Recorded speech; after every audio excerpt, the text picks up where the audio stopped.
नमस्कार, आप देख रहे हैं भारत एक्सप्रेस और मैं हूं आपके साथ आंचल मित्तल। ओडिशा के पुरी में स्थित भगवान जगन्नाथ मंदिर देश के सबसे प्रसिद्ध धार्मिक स्थलों में से एक है।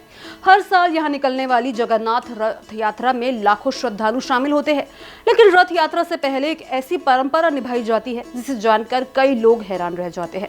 मान्यता है कि भगवान जगन्नाथ उनके बड़े भाई बलभद्र और बहन सुभद्रा रथ यात्रा से पहले बीमार पड़ जाते हैं। हिंदू धर्म में ज्येष्ठ पूर्णिमा के दिन भगवान जगन्नाथ, बलभद्र और सुभद्रा को 108 कलशों के पवित्र जल से स्नान कराया जाता है।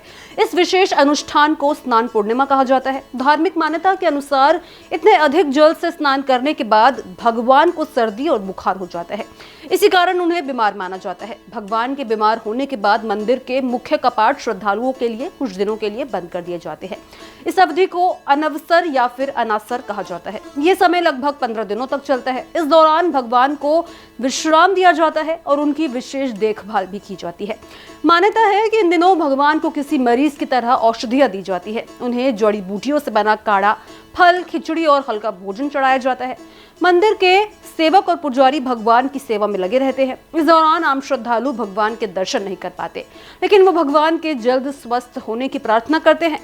धार्मिक दृष्टि से ये परंपरा बहुत खास मानी जाती है। भगवान जगन्नाथ का बीमार पड़ना ये संदेश देता है कि ईश्वर भी अपने भक्तों के सुख दुख और मानवीय भावनाओं से जुड़े हुए हैं।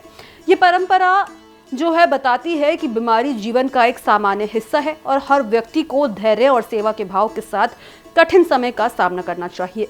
अनवसर की अवधि पूरी होने के बाद भगवान के स्वस्थ होने का उत्सव मनाया जाता है। इसके बाद नवयौवन दर्शन आयोजित किया जाता है। इस दिन भगवान नए रूप और नई ऊर्जा के साथ अपने भक्तों को दर्शन देते हैं। श्रद्धालु इस दिन का पूरे साल इंतजार करते हैं। नवयौवन दर्शन के अगले दिन भगवान जगन्नाथ की विश्व प्रसिद्ध रथ यात्रा की शुरुआत होती है।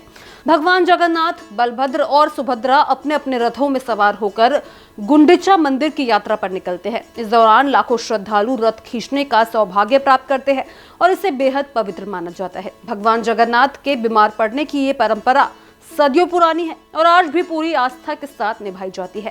ये परंपरा भगवान और भक्तों के बीच प्रेम, विश्वास और मानवीय भावनाओं का अनूठा उदाहरण है।